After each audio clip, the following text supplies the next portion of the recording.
بیٹھے رہیے، انشاءاللہ سب کو بھی دیکھنا نصیب ہو جائے گا. بالکل بیٹھ جائیں. اے موبائل والا بیٹھ جائیے. آپ ذرا بیٹھ. مسجد ہے، مسجد ہے.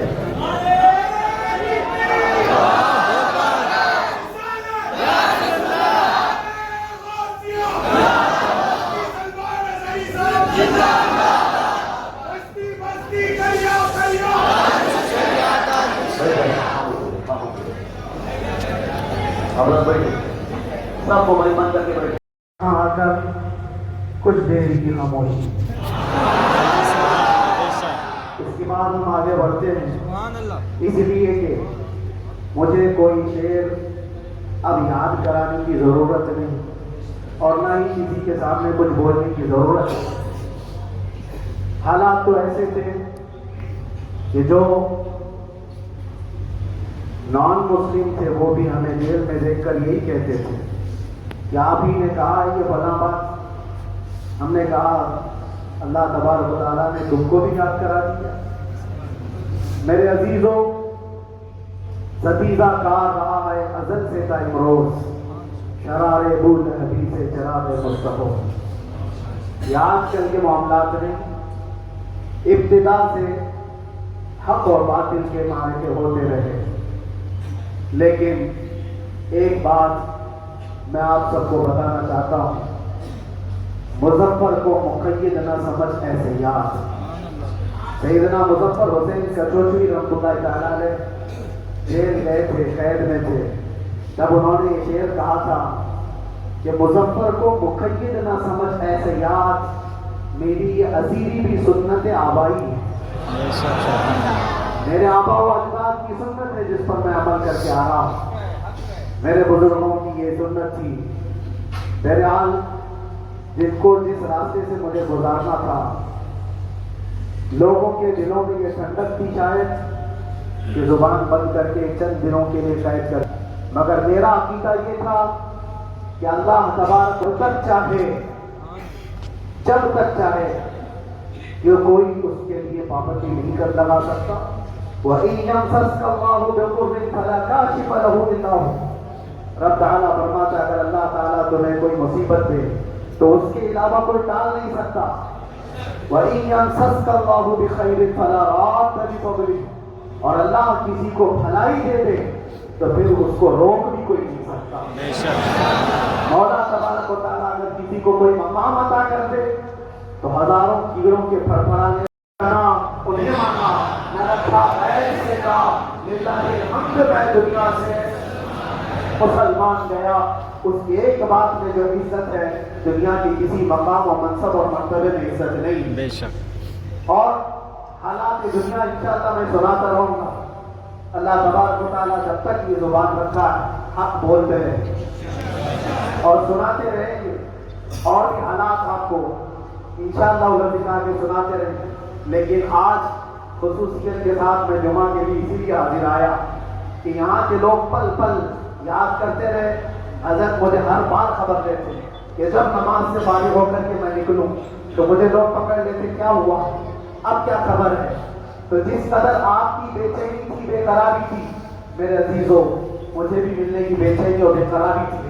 لیکن یہ ایک سٹیج تھا جس سے گزارا گیا، ایک مقام تھا جس سے گزارا گیا. میں تو ایک نکما آدمی، میں تو ایک کم پڑا ہوا. لیکن آپ کو بزرگان دین کی اگر تاریخ پتا ہو، امام اعظم ابو حنیفہ رضی اللہ تعالیٰ جن کو ناحق جیل میں رکھا گیا تھا، امام موسیٰ کاظم رضی اللہ تعالیٰ 7 سال تک قید میں رہے.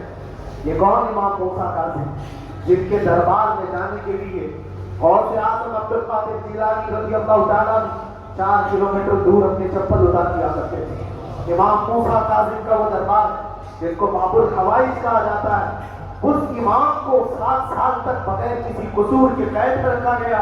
اور حج تو یہ ہے کہ اسی قید خانے میں زہر دے کر کے آپ کو مارا گیا ہے. آپ کا جنازہ جیل سے نکلا تھا. امام احمد بن حنبل جن کو 5 لاکھ حدیثیں یاد ہیں نبی پاک صلی اللہ تعالیٰ علیہ وسلم کی، بغداد کے سر بازار آپ کو ننگی پیٹھ پر کوڑے مارے گئے. آپ آپ کو اندازہ ہے بزرگان دین کی ایک لمبی فہرست سے ہے. جب میں وہاں گیا تھا تو ایک بزرگ کی بڑی یاد آئی. وہ تھے حضرت مجدد الفیضانی رضی اللہ تعالیٰ. اکبر جیسے ڈکٹیٹر کے سامنے, اس زمانے کے سب سے بڑے ڈکٹیٹر بادشاہ کے سامنے آپ نے حق بات کا اعلان کیا تھا.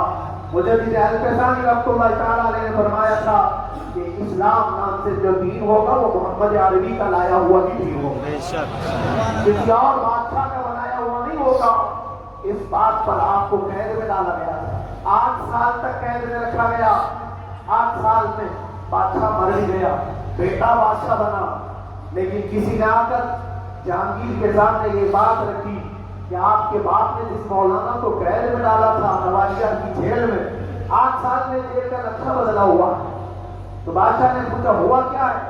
کہا کہ اس مولانا نے 8 سال میں تقریباً 700 قیدیوں کا عالم بنا دیا. درس حدیث, درس تفسیر, قرآن کا علم, نماز جماعتوں سے وہاں اس طرح ادا ہوتی ہے جیسے لگتا ہے گنبد خضرا کی چھاؤں میں. اللہ تبارک و تعالیٰ کا یہ احسان عظیم تھا.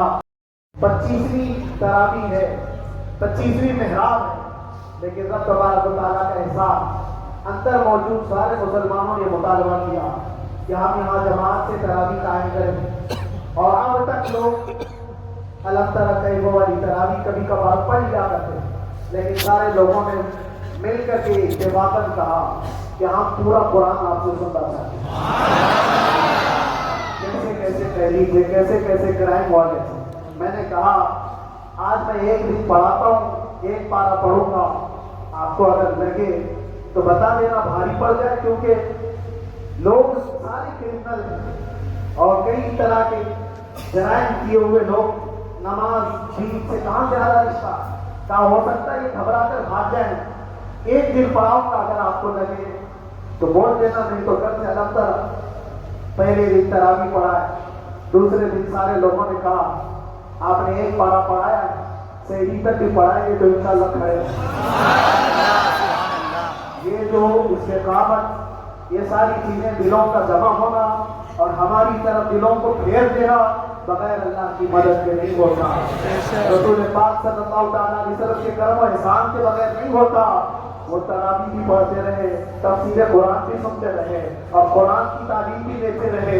پھر مجھے اندازہ یہ ہوا کہ رب تبارک و تعالیٰ کی منشا یہ تھی کہ ہماری تراویح کی محراب کی سلوت جملی جیل کے اندر ہو. مجھے اس بات کا کوئی قلق نہیں رہا کہ میری کوئی چیز چھوٹ گئی. ہاں, عید, بقرعید, محرم, یہ تمام چیزیں لوگوں کی یاد تو رہتی, رشتے داری مرتی.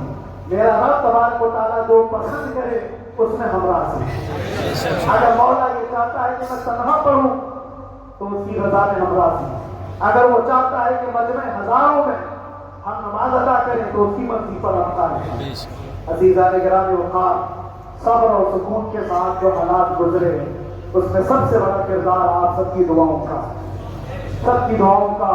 مشائخ, سارے پیران نظام, تمام سلاسل کے اور ہر مسجد کے امام اپنے محراب اور منبر سے جو دعا کرتے رہے, یہ سارا ذخیرہ میرے لیے اتنا بڑا ہے جس کو میں بیان نہیں کر سکتا.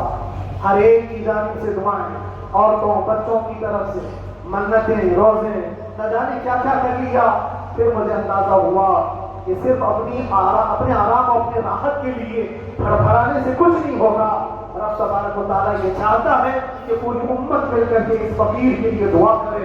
اور اللہ تعالیٰ کو جب تک منظور تھا تمہاری دعائیں ہوتی رہی. بعض لوگوں کو یہ خیال بھی آیا, کچھ میرے احبا اقربا رشتے داروں نے بھی کہا اتنی ساری دعائیں ہوئی, اتنی ساری دعائیں ہوئی, قبول کیوں نہیں ہوتی؟ ایک بات یاد رکھو, پوری دنیا مل کر کھڑے ہو کر دعا کرے.